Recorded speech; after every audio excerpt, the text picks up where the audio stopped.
I just want to touch base with y'all one time. It's YJ in this thing, getting this channel started up, you know. Really right now on this video, I'm gonna just talk about where rap has came from its early stages up until now. I'm gonna just really just show a few different things about it that make it great nowadays. Like we always hear about how nowadays rap ain't shit, hip hop ain't shit, hip hop is dead. Nas had the whole hip hop is dead movement with the whole album Hip Hop Is Dead and all this shit. And on this, I'ma focus on the good things that have came out of it and shit like that, you know. But my first thing, I just want to go into a little bit of history on the shit when it comes to the sound that we hear from out of the speakers when it comes to, for instance, the 808. And I guess for anybody who don't know what the 808 is, the 808 is that thump, that sound, you know. That's the 808. The first popular 808 that was used by Marvin Gaye, Sexual Healing.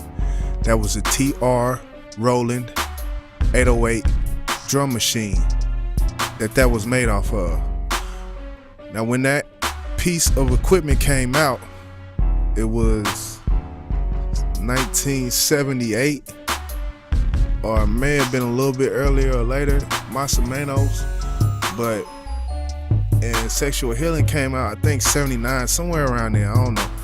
But that was powerful. When that, and this is all technology. That's all it was. It's just technology, you know. It's just technology. But that's like the cornerstone to what rap is now. Cause it gave people the ability, and mind you, when it came out, this specific drum machine, it cost $1,700, I think, when it first came out. This particular drum machine. So this drum machine came out. Marvin Gaye put out Sexual Healing, and the shit took over. And I think now, and what you hear, like, you hear 808 on, I say if you hear 10 rap songs, you heard an 808 on probably 6 to 7 of them in a different type of way. It might not have been a long drawn out 808, but it's still an 808. And nowadays, the thing is, you can do that same thing with a free download. You download Fruity Loops and you got 20 808s at your disposal. At your disposal, right there. Like, so, really, this is kind of the fucked up part about it, which is you don't have to go to no studio. You don't have to go to all this big shit and pay studio time and all that. You can download this shit from your house and do that shit on your own, free of charge, basically. And that's one of the things that fucked it up. But one of the things that it did do when it comes to this technology is it basically gave people light. Like, it gave people an outlet. It gave people some type of motivation to try to do this shit. And that's a good thing and a bad thing. Like, that's the thing. It's hard. This whole discussion. It's a hard discussion because like with everything in life, it's pros and cons. Like, not everything is all good, not everything is all bad. So with this old head, young head conversation, it's like, I mean, shit, you gotta take the good with the bad, really.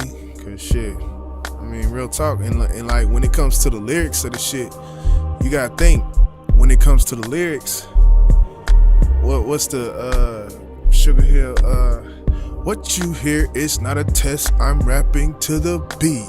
It's me, my friends, we can't rock your feet. you hear the end of those 2 bars. That was a 2-bar measure of that song. Okay, I'm just taking this as an example. That was a 2-bar measure. At the end of the first bar, he said beat. At the end of the second bar, he said feet. And now if you go and listen to any lyricist, you gonna hear something different. You gonna hear it totally different. You gonna hear, it's the multi-syllabic rhyme patterns that we have now that is making this shit great now. Because you could say that shit was the great and that was the golden era and all that, but really, like, if I would have heard some of the shit if I would have heard Nas' Book of Rhymes when Sugar Hill came out, I would be like, goddamn, Sugar Hill ain't shit. But we ain't gonna do that. But I'm just saying, like when it comes to the complexity of it nowadays, when it comes to writing process and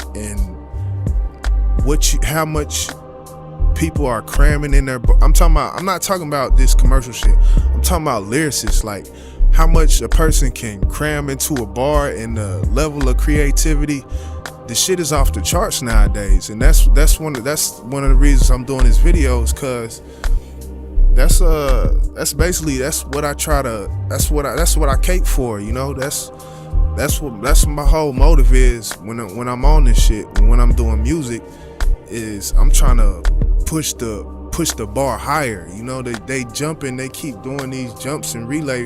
What's the shit in the Olympics where they jump over the high bar? I'm trying to raise that bitch up to about 95 inches, and once I jump over that 95 inches, I'm raising that bitch to about 103 inches. Next time I'm coming back like, man, let me raise this bitch to 106 inches. You know, like that's the good thing that's came out of this hip hop shit that I think a lot of people, they not seeing when they saying it's just all about the old school. And it's the old school. It's the old school. I love the old school. You know, I was born in 88, so at a young age I seen this, so I digested it as a young early teen. But I did see the 90s, the late 90s, not early 90s. But you know, when I go back and listen, because that's what I do, man. And to tell you the truth, I research music more than I do. I research music history, or I find music history research more interesting than researching whatever other history, basic history, or African history. I feel like just for instance, like I be in these groups and all that, and if I see something that I never heard, I'm gonna click on it. Or I'm gonna see, like, if I hear someone say, oh, I used to love that song, because I always be around, and this is one thing about me, I always like to be around older people, and not to use old as a disrespectful term, but to me older means wiser. So I always gravitate towards people who have more life experience, because I feel like that's just gonna rub off on me, and I can learn something every day if I do that. So when it comes to music, if I hear someone say, oh, this song or such and such, they playing some, or she playing some on CCC, she playing something in the background, I never heard of it, and the whole chat light up because she playing it. I'm like, damn, they all lighting up because of this song. It all made them do that. Let me go check this song out. And I go check it out, you know, go do a little research on who made the song, you know, and whatnot, and just to build my music history. I'm a real music buff, man. That's one thing about me, and that's one thing about a lot of people. They don't look at music like some people do. Like and that's the thing. A lot of people, they look at music different. Like I look at music like it's a story. Even if the song is about just some regular shit, dancing, having fun, it's still a story behind that music that they made, because that song was recorded in such and such year, in such and such studio, and the producer was such and such. I want to know who the producer is, because the producer is basically half the song, basically. So I want to know who they are. That's a must, you know. And that's one thing that I think it helped me grow as an artist, was because I started at a very, very young age. Before I was even a teenager, really. My dad had got a program for me, I think around the age 11 or 12. It was around the same time when the first Xbox came out. I got a program he got for the computer. I forget what operating system the computer had, but the shit was old. And the computer software was called MTV Music Generator. And it was basically, it was drum pattern / synthesizer. Synthesizer means basically, easiest way I think I can explain it is just sounds that are fake, basically. And you should have knew that from the SYNTH beginning, but they're fake sounds, and it's just basically the program that can make beats. And that was how I started in making beats. So I think that helps for any artist who's trying to do hip hop. I think if you start making beats first, it's very critical to how your brain hears the music, or how your ears hear the music. Not your brain. Your brain processes it, but how your ears hear music. Because if you have a background that comes from production and then you move into writing, it makes you that much doper, because you already understand the timing element and the cadence element, because you're dealing with cadence.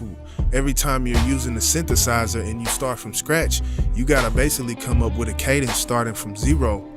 And that's what writing is. Whenever you have a open canvas and you start to write, you gotta think about first this, that, the other, then you gotta think about cadence and how you gonna come. So whenever you start off producing, that's just gonna give you that insight even more into how you gonna come and how the delivery is gonna be.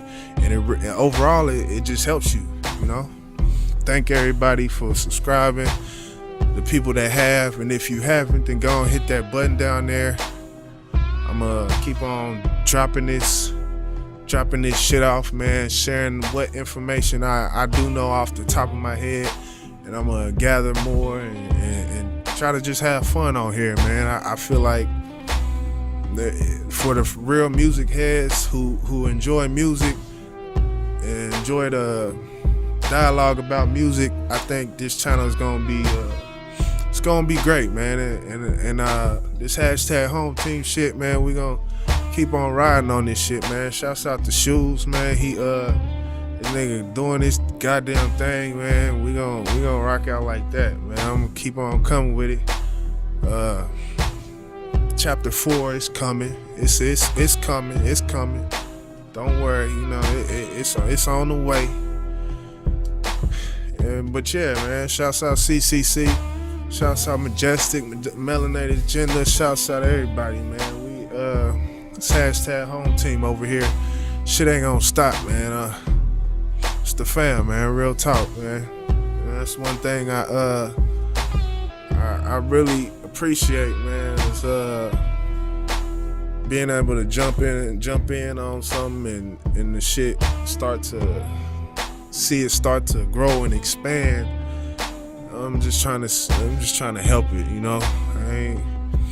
That's all I'm trying to do, you know. But yeah, that's it, man. I'm gonna go and get off of here, man. I said enough for the day, I think. YJ, I'm out though. Peace.